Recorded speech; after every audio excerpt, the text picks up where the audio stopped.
So since we discussed strings in the previous unit and we're discussing loops in the current one, it's good to look at some algorithms and developing those algorithms using strings. Okay, so here we have a string s and we're assigning the value of hello followed by an exclamation point. Say we'd want to print this string in reverse, which is a common problem that appears on some AP Computer Science tests. And we want to do so using a for loop. How would we do this? Well, here's our for loop.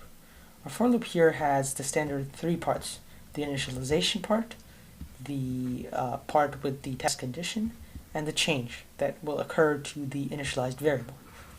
Let's look at how, let's run through this loop step by step and see what happens.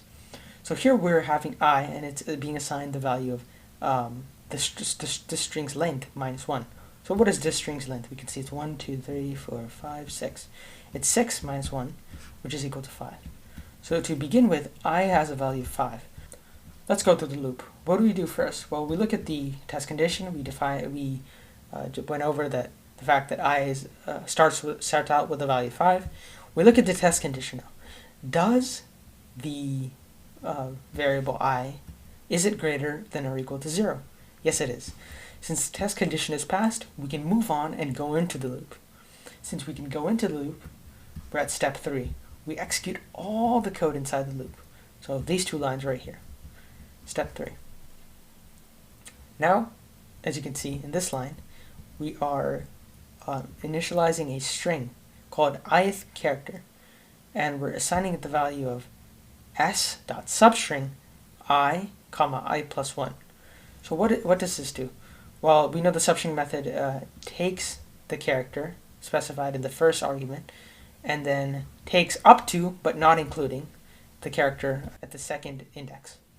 So what would this do in this case? Since we know I is 5, this is basically like saying s dot substring 5, 6. So what is the character, so what character or set of characters is in this range? So we know that 5, it includes 5, but it does not include 6. So let's look at this. We start with 0, right? We have, let me just pull the string hello over here. H-E-L-L-O exclamation point. So we start with 0, 1, 2, 3, 4, 5. Okay, so we include 5, so we include the exclamation point, but then we do not include 6. There is no 6, so we just include 5. So basically, ith character, string ith character equals just the exclamation point. Just the exclamation point. Okay, now we execute this line of code, which basically says system.out.println the ith character, which in this case was the exclamation point. So to the console, the exclamation point is added. Okay, now let's look at what's next. We have to now execute the change statement right here, which is I minus minus. So I is originally 5. Now I is 4. Going into the loop again. Follow the same steps. I is now 4. So starting out, we look at if the test condition is passed. Since 4 is greater than or equal to 0, we can continue on to the body of the loop. In the body of the loop, we do the same thing. We initialize another string called ith character, and we take the substring of, in this case now I is 4, remember, and now 5. What does this do? Well, we know that it's H-E-L-L-O exclamation point. What character, range of characters, does that fit? So we know it's 4, but not including 5, which means that the only character in that range is O. So now the ith character equals O, and we're printing O to the console. So 4, we print out O. Okay, I want you to write out the output of the rest of the loop. What basically happens as you go through this loop? If you said that as I decreases and eventually comes to 0, the output of the string is printed in reverse, such that the exclamation point is printed first, then O, then L, another L, an E, and an H, effectively reversing the output, you'd be correct. That's how you reverse the output in a string. Now, if we wanted to do it all in the same line, remember that we just do system.out.print instead of println. But that's if the prompt on any of the FRQs in the AP Computer Science test asks you to do so. So pay attention to that. Okay, now let's go on to the second problem. How can we remove all a characters, lowercase a, the character lowercase a, how can we remove them from a string, this time using a while loop? Well, this state name variable, which is of type string, has the value Alabama, and we take this and we get the index of lowercase a. So remember that the index of a method of a string returns -1 if it does not exist, if the character does not exist. But then it returns any positive number, returns a positive number if it does exist.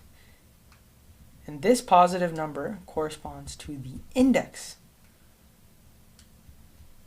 It's the index of the letter in the string.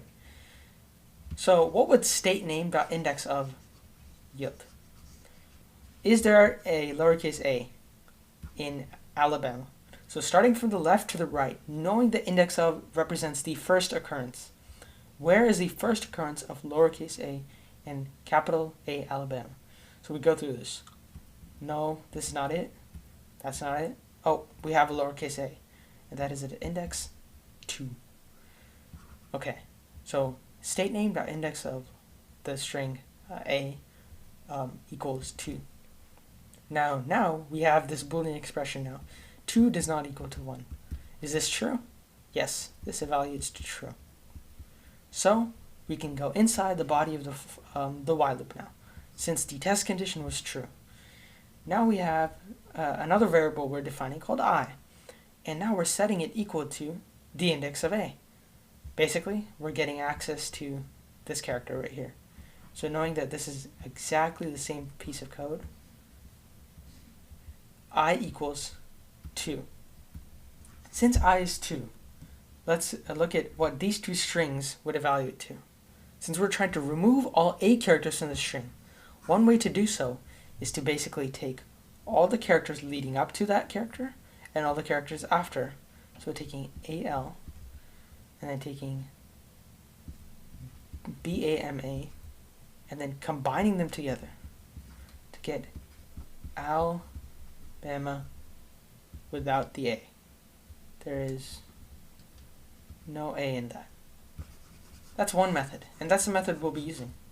So we create a string called first part, and we assign it the value of state name dot substring 0, I.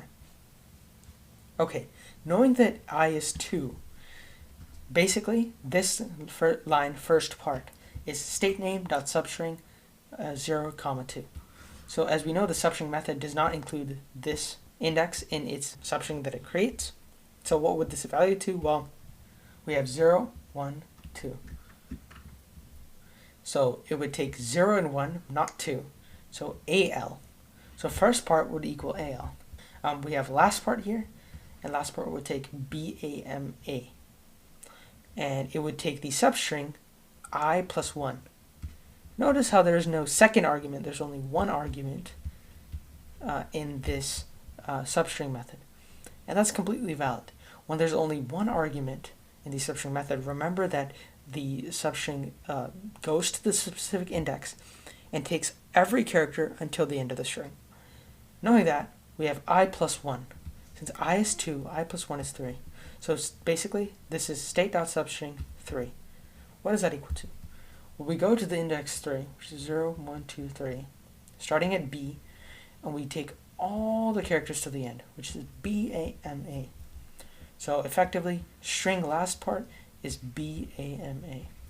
Now, we set state name, this original variable here, equal to first part plus last part, which is ALBAMA. There we go, we got rid of the first A. Now my question is to you is, does the loop stop here? If you answered no, you're correct, because the loop will continue going. Notice how there's still lowercase a's. So we return to the test condition, of course, and we do the index of lowercase a. There is a lowercase a in ALBAMA right here. there still exists a lowercase a in the state name string. So it does not, this index of operation does not return -1. It returns a value of 0, 1, 2, 3. It returns the value of 3.